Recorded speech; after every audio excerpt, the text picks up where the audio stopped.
का फिर एक बार स्वागत करना चाहता हूँ। जैसा आप सभी जानते हैं कि लद्दाख ऑटोनोमस हिल डेवलपमेंट काउंसिल लेह के क्षेत्रीय इलेक्शन के ख़त्म होने के बाद पहला हमारा प्रेस कॉन्फ्रेंस एपेक्स बॉडी की तरफ से यहाँ पर मुनाक़द की गई है। तो जैसा कि आप सबको पहले बताया गया था कि होम मिनिस्टर साहब ने जो हमें आश्वासन दिया था कि लेह काउंसिल के इलेक्शन के समाप्ति के मुकम्मल होने के 15 दिन के अंदर लद्दाख के डेलीगेशन को दोबारा दिल्ली बुलाया जाएगा, जिसमें लद्दाख के लोगों की जो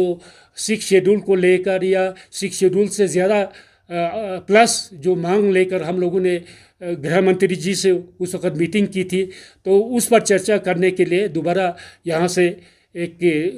डेलीगेशन के जाने की बात हुई थी। और उसमें ये भी तय पाया था कि इस बार जो डेलीगेशन जाएगी उसमें करगिल के भी नुमाइंदे होंगे। तो सबसे पहला जो फैसला जो आज की मीटिंग में हमने लिया वो ये है कि हम जितना जल्दी हो सके करगिल जाएंगे। करगिल के जितने भी सोशल रिलीजियस ऑर्गेनाइजेशन है, पॉलिटिकल लीडर्स है और करगिल के जो सामाजिक जो वहाँ पर NGOs है, उनके साथ राब्ता कायम करके उनकी भी शमूलियत के लिए हम बातचीत करेंगे। तो हमने ये तय किया है कि जितना जल्दी हो सके हम करगिल जाएंगे। और हमने करगिल से कांटेक्ट भी किया है और उनकी तरफ से हमें ये खबर मिला है कि 2 दिन के अंदर उस पर फैसला करके वो हमें वक्त देंगे, तो हम वहाँ जाके एक तो करगिल के देंगे। दूसरा जो मीटिंग में ये तय हुआ कि जितने भी लद्दाख ऑटोनोमस हिल डेवलपमेंट काउंसिल के लिए जो अभी इलेक्शन में जो चुने हुए जो नुमाइंदा लोगों ने भेजे हैं, उन सब को दिल से मुबारकबाद एपेक्स बॉडी की तरफ से दिया गया है। और विशेष तौर पे भारतीय जनता पार्टी को, क्योंकि उनकी majority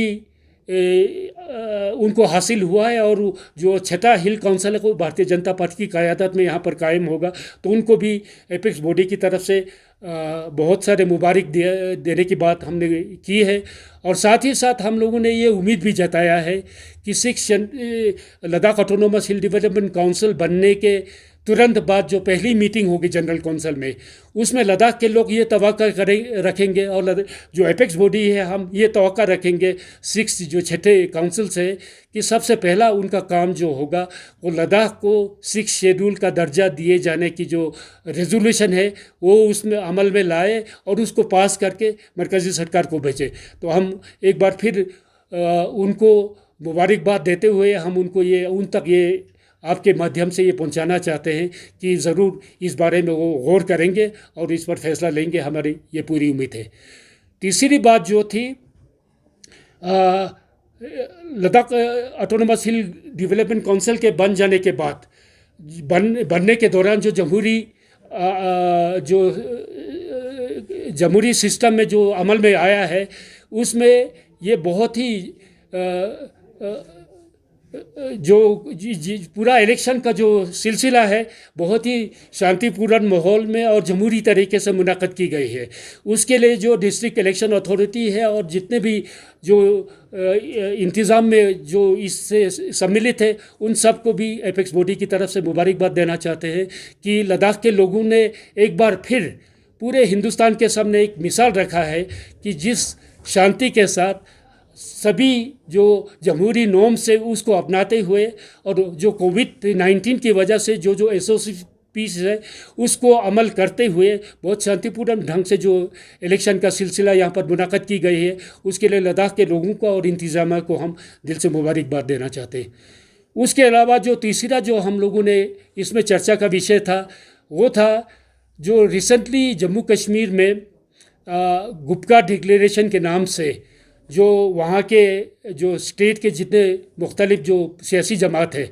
national conference, PDP, Congress भी शामिल थी, बाकी जो सज्जद लोन की जो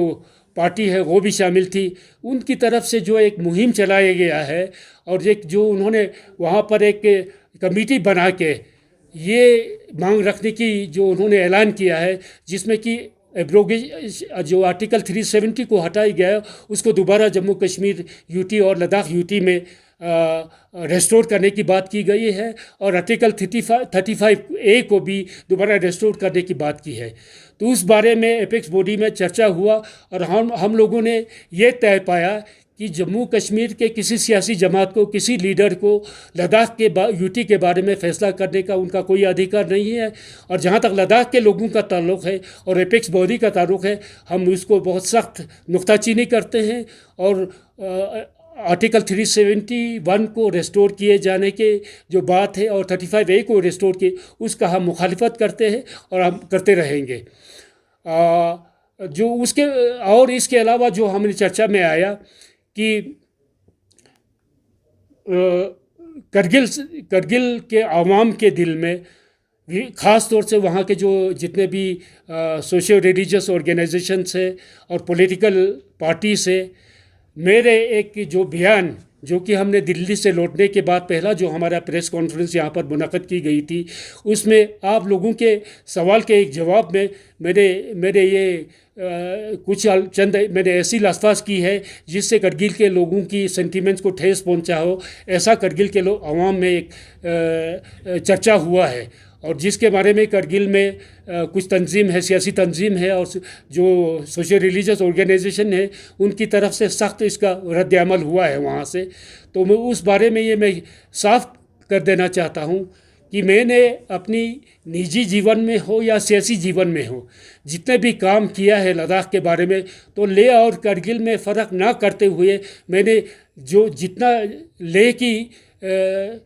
हक़ में जो बात की है, करगिल को भी हमेशा साथ में लेकर करगिल के जितने भी सोशियो रिलीजियस ऑर्गेनाइजेशन है, पॉलिटिकल पार्टीज़ है, उनके मशवरे से, उनके ताउन से और उनको रिस्पेक्ट देते हुए मैंने करगिल के अवाम के साथ पूरा जस्टिस किया है। और मैं करगिल के लोगों की जो मंशा है या करगिल के लोगों के को ठेस पहुंचाने के लिए, उनको हानि पहुंचाने के लिए कोई ऐसी अल्फाज का इस्तेमाल ना तो मैंने आज तक किया है ना आइंदा करूंगा। जिस अल्फाज से उनको ठेस पहुंची है वो शायद उस कॉन्टेक्स्ट में, उसको आउट ऑफ कॉन्टेक्स्ट इस पे चर्चा करके लेकर उसके बारे में करगिल के आवाम के लोगों को वर्गलाने की कोशिश कुछ सेक्शन ने किया है। तो मैं ये साफ कहना चाहता हूँ कि मैंने ना तो पहले की है, ना तो अभी करूँगा, ना तो आने वाले वक्त में करगिल के अवाम, करगिल के सियासी जमात और जो सियासी लीडर है उनके बारे में इस तरह का मेरे मन में कोई भी ऐसी मेरे जो